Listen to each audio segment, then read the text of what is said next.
At least 90 Palestinians were killed in an Israeli airstrike on a Gaza school turned shelter early Saturday morning. That's according to a Gaza defense spokesperson. The Israeli military acknowledged the strike, claiming the school was a Hamas command center. Hamas denies that claim. The facility, like most schools in Gaza, was being used to house Palestinians who were forced to flee their homes because of the war. The UN reports 477 of Gaza's 564 schools have been directly hit or damaged in the war as of July 6th. At least 47 people were also wounded in the attack. Officials believe the death toll is expected to rise.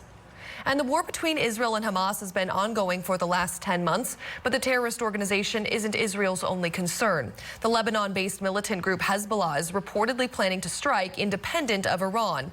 This comes on the heels of two separate attacks last week from Israel that killed a Hezbollah military commander and a Hamas political leader. Israel has not confirmed or denied their involvement in either incident. Joining us now to discuss the tensions between the groups is William Wechsler, Senior Fellow of Middle East Programs in the Atlantic Council. Thank you so much for joining us here on Scripps News. So what kind of problems does an independent Hezbollah attack on Israel pose for Iran? It poses significant problems for Tehran, who would be foolhardy to start a wider war.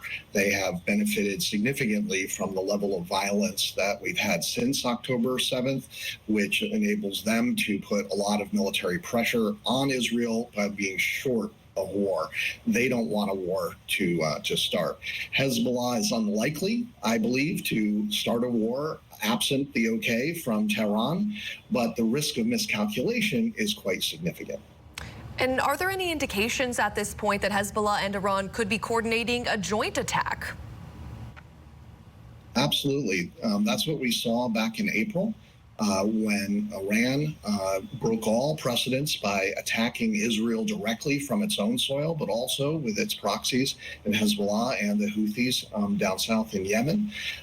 That's the most likely kind of scenario that we are going to see now if Iran decides to retaliate for the assassination of the leading Hamas figure in Tehran just recently.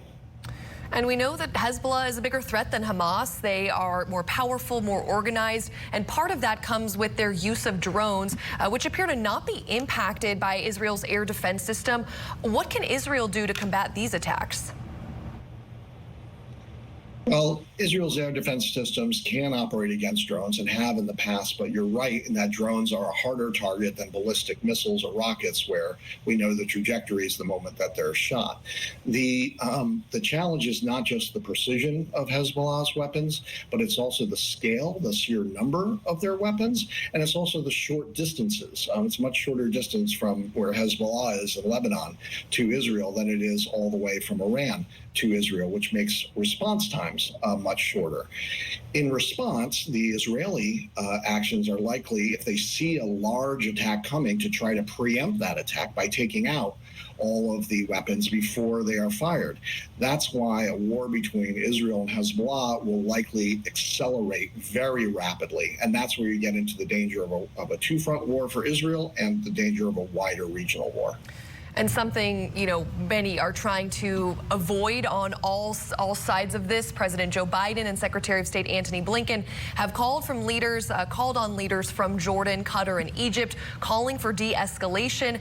Any indication how those calls are being received and if there's been any progress? Well, it's certainly the case that Tehran has decided to take their time, to not respond, not attack as rapidly as it did back in April, but to be more considerate and deliberate about how it's going to attack. And that's a good sign. There are reports of internal divisions within the Iranian regime, and that's a good sign. But the most important thing that the United States is doing is not necessarily the diplomacy, but by moving a lot of U.S. weaponry, U.S. military into the region, both to help shoot down the Iranian weapons if they come, and also potentially to be part of the response if Iran decides to start a regional war. William Wechsler with the Atlantic Council, thank you so much for joining us. We appreciate it. Thank you for having me.